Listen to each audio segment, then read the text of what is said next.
Peter, another big fight in the Tree Arena. How much are you looking forward to Saturday night again to be able to get out there in front of your home fans? I'm looking forward to actually fighting and having a camp this time and actually training for it. The last 3 fights, like, you know me, I never make excuses after a fight, but in the fullness of time, I feel like I can kind of divulge a bit of what was going on with me, and I had no business fighting in those fights, to be honest, especially the Ben one.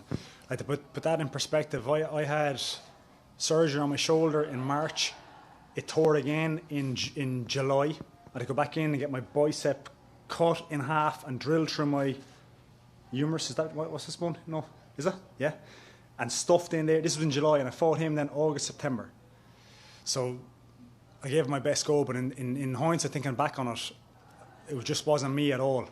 So I'm looking forward now to reminding people I still have a bit of gas left in the tank, that I'm not that kind of shell that I showed in my last few fights. So that's what I'm looking forward to. What was the reason, I suppose, for fighting through that? You know, a lot of people in that situation, they wouldn't even think about fighting. What was your reasoning for kind of going into those fights? Well, what are you going to do? Not fight? And then leave everyone? The thing was sold out. You know, I went in, I got that surgery done early enough that I thought I would be fine. It wasn't that I was just, I'm grand, whatever. But I got that done in March, thinking I have 6 months here to recover. And I was kind of told that probably will be enough. But then as I got closer, it was clear it wasn't enough. But at that point, what can you do? You've said you're going to do it, so you have to do it. That's in life in general. When you say you're going to do something, you should go through in your word and finish off what you said and do what you said. So you can't just turn around and not do it when there's that much at stake.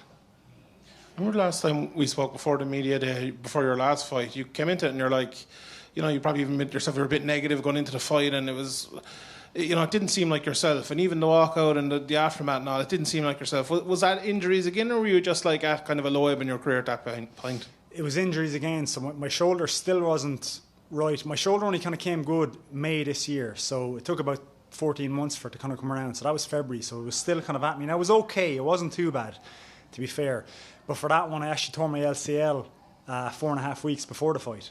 That one as well. So I didn't train at all for that one. Literally nothing. I was hitting pads, standing still for most of my camp there, and doing skier, standing still without bending my knees. That was literally what I was doing for that one.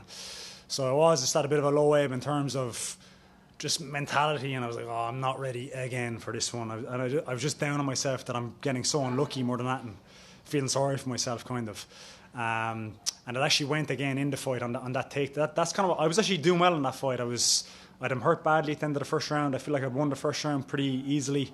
I remember even going in after the first round and thinking, this is going great. Like, this is pretty easy in comparison to my previous fights. It's going well. And then I hurt him again in the second round, and he shot a kind of a panic takedown. I don't know if you remember this, but I kind of went down awkwardly and I tore my knee again. And then when I got back to my feet, we were in the clinch, and I was kind of thinking about my knee, and that's what got me. So, you know, fair play to him, but again, I feel like this wouldn't have happened if I had actually been able to grapple and train and had a camp again. So it seems like there's a bit of, as well as the physical recovery, there's a bit of a mental recovery after that one for you. Was that a big part of it as well, kind of thinking like, look, I have to get back here, I have to, get back physically, but I have to kind of change the mindset again and get ready to kind of maybe climb that mountain again?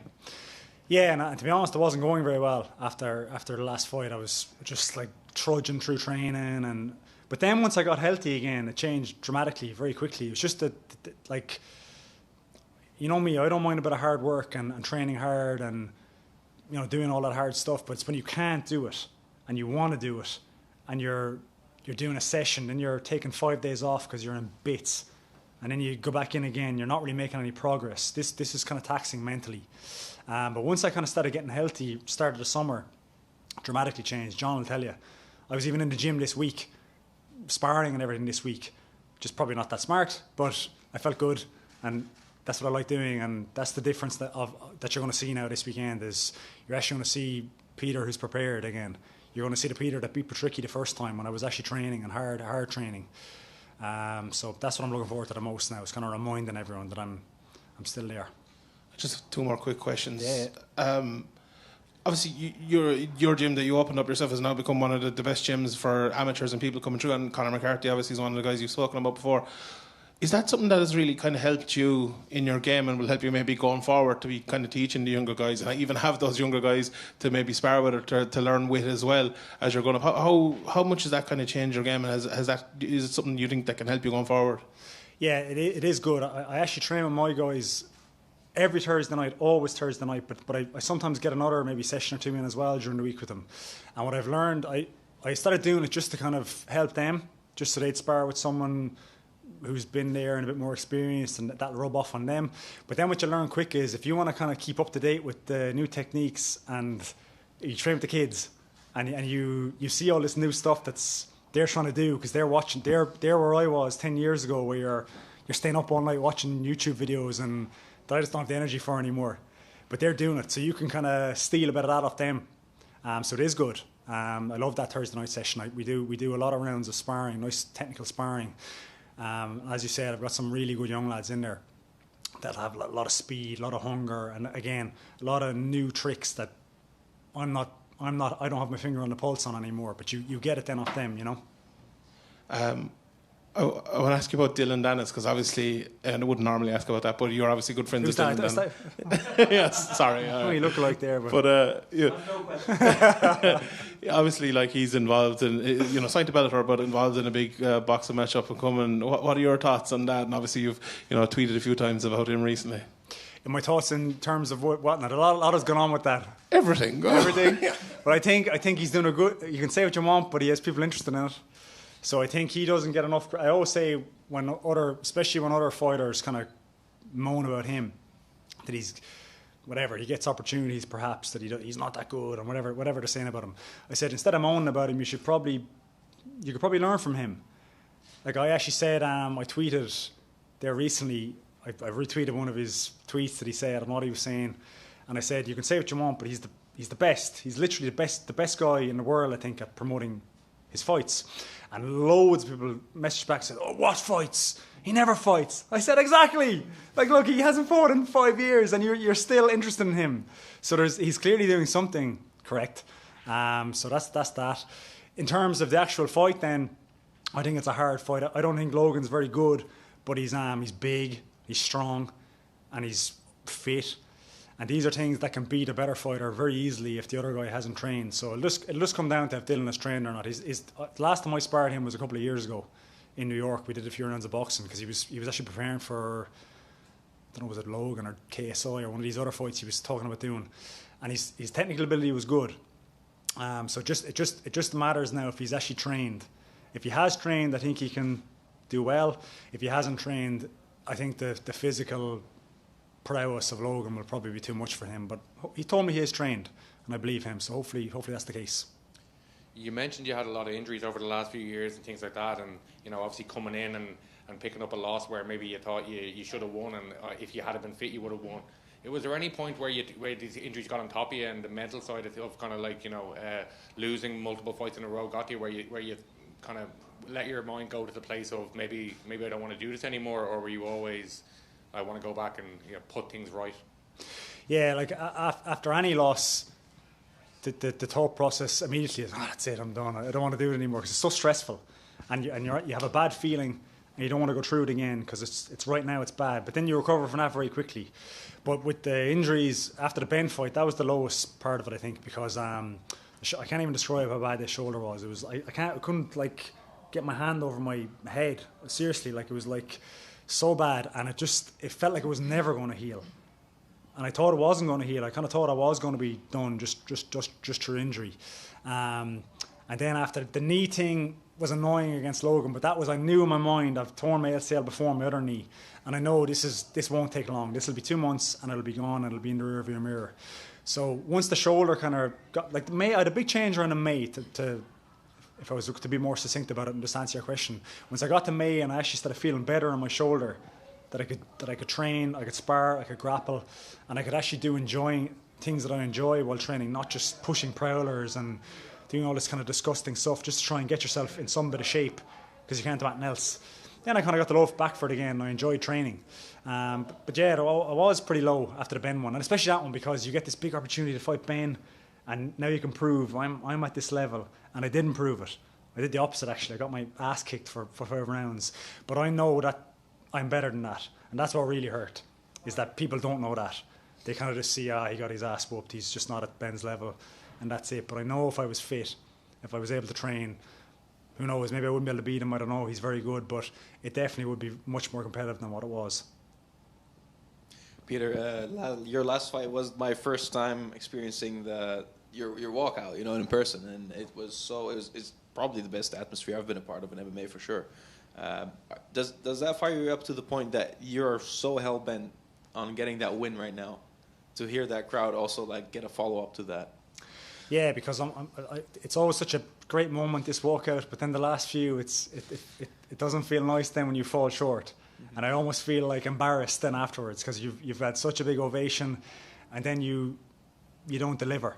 So it's almost like you nearly feel like a fraud almost kind of afterwards. Mm-hmm. So, but again, I have my reasons for that, as I've just explained. I feel like whatever, there was reasons there. So I'm looking forward to now just going out and enjoying the atmosphere, fighting to the ability I know I can fight at, and just reminding people that I'm still very, very good, and I have ability, but it just, for whatever reason, injuries and different things, I fell short the last few times. You're able to channel it positively then? Yeah. Yeah, I never feel like it. I feel like it's a good thing. I don't feel like it. People have asked me this many times, is it overwhelming? I don't think it is. It is overwhelming, but you're always a bit overwhelmed in a fight. No matter if people are cheering for you or booing for you, if it's silent. Like even when you fight in these kind of Apex style shows where it's in a no crowd, that's overwhelming as well. The silence can be kind of deafening too, so there's always pressure. So no, I love the walkout. It's always something I look forward to and enjoy.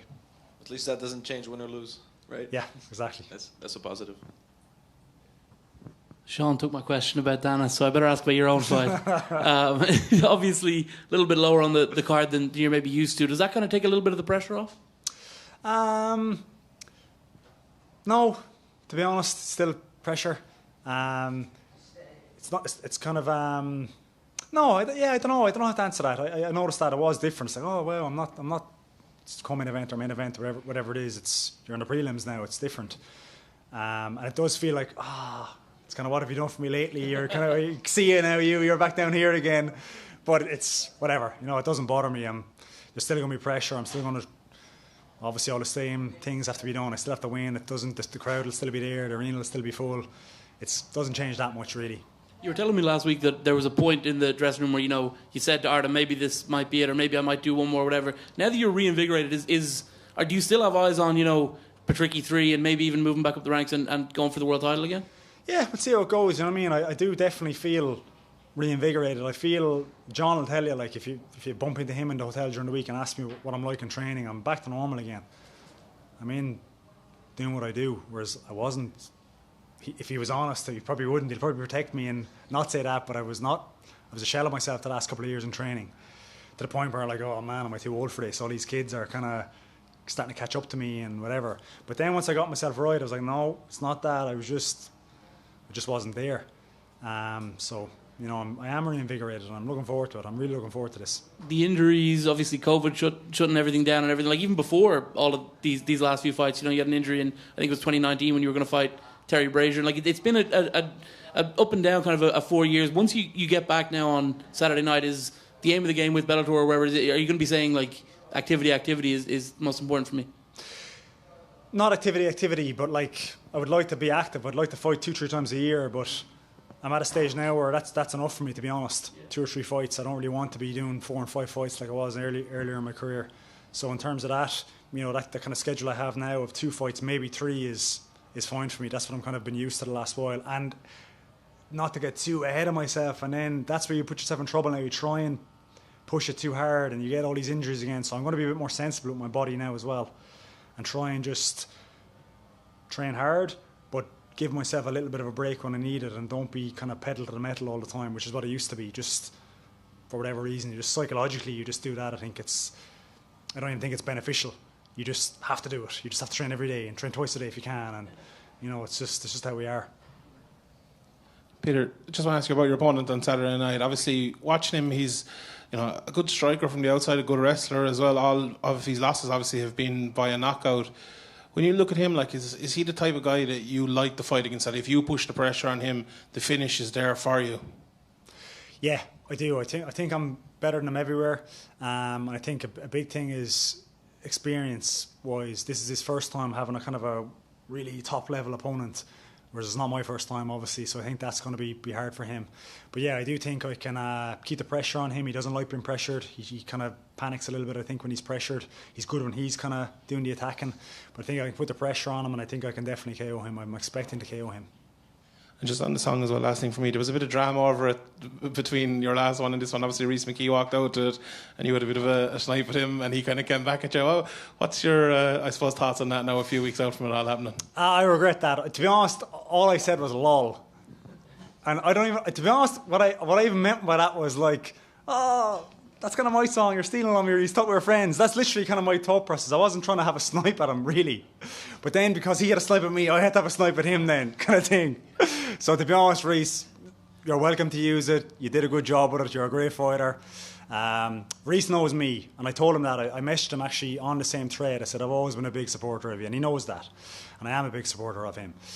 So yeah, I regret that, but whatever. You know what I mean? I don't care. Me and Rhys, I'm sure when we see each other, he'll have the same opinion, and we're not going to fall out over it.